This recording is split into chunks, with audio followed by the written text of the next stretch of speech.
Fascinating, absolutely. Yeah. And David, you were saying that you've actually got a YouTube channel for your... No, they've got a YouTube channel. They were on Facebook. But they employ David. I didn't have enough friends, and they wanted to go viral. Right. So I warned them about bird flu, but that didn't seem to have any effect. So they've been sitting there all this time waiting for a David to come along to take him over. That's right. And get him to do their will. I tried to get them on Beak Face, but they realised there wasn't any such thing as Beak Face, so they've got their own channel. So I've got to tell you, Fiona's in fits of tears here at the moment. It's so funny. So I'll put in a plug here for my non-commercial channel, Mr. Fluffy. Mr. Fluffy. M-I-S-T-E-R, right. one word, 2011. 2011. And I've got a video of them doing the walk across the road, doing the boundary dispute. Right. Tell us about this boundary, because it was fascinating the way you were talking before about the roads and how the four families have developed this. And tell us what they do on the boundary dispute. What happens there? Well, I now see my area where I live in magpie territory, not by the roads. Right. The centre of the territory, our magpies, is the centre of the intersection. And they own half the block in all four directions, on all, four north, south, east and west. Now the magpies will dispute the territory every now and then. It's usually a man-made thing like a fence or something as the... Right, so it won't be just a line in the sand, it'll be something that they've designated. Well, one on one side, which I filmed, there was no actual mark. Yeah. And I saw them one day, the two families were marching along this imaginary line in the same direction, pretending the other group weren't there, across the nature strip, across the road, across the nature strip, over the fence, and then one will hop into the other territory, and it's on for young and old. Right. And they're a bit like henchmen, aren't they, David? Yeah. I've seen it. They sort of hunch their shoulders up with their heads down, particularly the dominant males, and fluff themselves up and look all big, and they do this henchman walk. It's really funny. But I've seen them in David Street on that imaginary line. It's really funny. They're such characters. Yeah. And the next stage is a dogfight in the air. Oh yes, it goes to that. That's really serious. Down they swoop each other and carry. Well, we were talking off air, and I think I've got 2 or 3 families on my property, and they could be well related from what you're saying. Probably. And recently I saw them attacking kookaburras. Now I presume that would be because the kookaburra's invading the nest, or I'd guess so. The danger of, yes. Yeah. And then last week I noticed that there was a hell-to-do going on, and there was one group attacking a single magpie. Now that could be a beryl, for example, another just wanting to come into the territory, or just straying out of territory. Somebody coming into the territory, or it could be that they were just trying to expel one of the younger ones. Oh, really? This time of year is a bit of an expulsion time for last year's babies. They're in cull. Well, no, I guess they, it's time to move home. Out you go. Out you go. Get your own nest. There's maybe not enough food for all of us here, and it's time to leave. So Renee and Beryl have sat down over a glass of red one night and said it's time for Bobby to leave. So, well, it's Junior that's being chased away. Right. Yeah. And I was feeding them the other day, and I give them a small amount of food. And I feed them mincemeat with insectivore supplement, because they're not meat eaters, they're insect eaters. So the insectivore supplement has all the minerals and things they miss out on. Fiona, you've mentioned that on the program before about just feeding. Yes, there's a lot of people who don't agree in feeding our native birds, but look.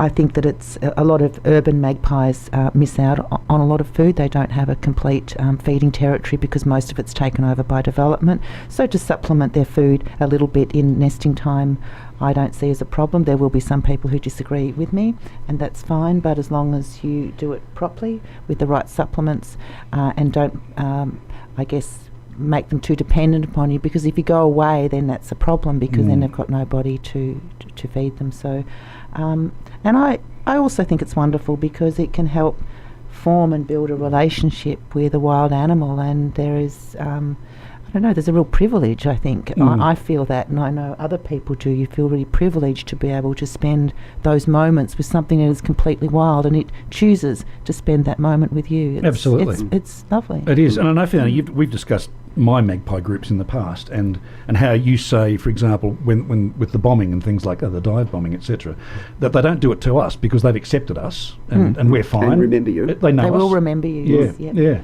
And so we wander around the property and we're totally fine. And and the interesting thing there, and again, David, they let us come within a couple of metres of them, but again, they're in charge, aren't they? They'll decide how close they get, and well, I can walk up the street and the other group will come from the right across the school ground as soon as they hear me scuff my foot, because that's the way I call them. So they know the sound. Right. He's So the Pied Piper, really. Exactly. They can be out of sight, but The I hear the magpie. sound and 3 birds will come flying. Yeah, they're in control. Yeah. And I only feed them a little bit. Now, I fed them the other day from the bench, and I give them 2 little pieces of meat each. And Beryl was at my feet looking at me, and all of a sudden her head flicked around, she looked down, and I turned around and looked behind the bench, and Junior was behind. So she'd seen Junior, Yeah. and Junior was now about to get attacked, and Junior went, uh-oh, and flew away with Beryl in hot pursuit. We Right. spent most of the day chasing each other around the Right. garden. Yeah. But Junior's standing up to her. I've seen them in mid-air, claw and beak at each other. Really? Yeah. And how old's Junior? Junior's 2 years old now. 2. And how old would Beryl be from your I estimation? think Beryl is fairly mature. Right. Just looking at her face and her eyes and Yeah. her waistline.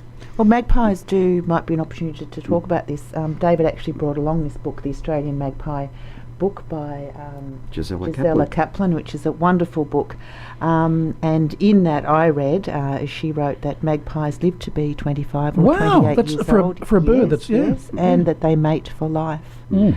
That would be their choice. So since knowing that, whenever I see, dead magpies now on the road, it breaks my heart even more, because in one moment like that, the whole family is destroyed, and that mate yeah. then has to seek another mate.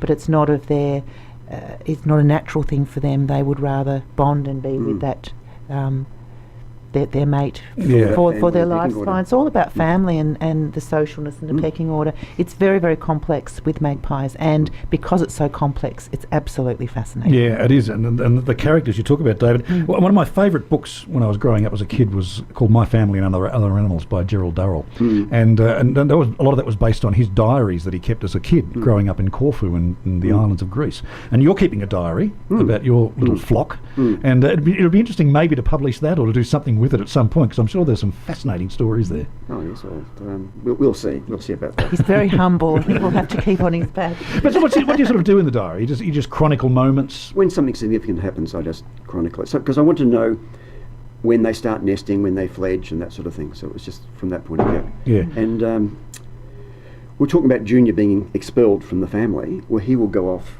to a bachelor flock somewhere, or she will, and may never mate until there's a vacancy. So Right. my interest is, how do they know when there's a vacancy? Maybe miles away.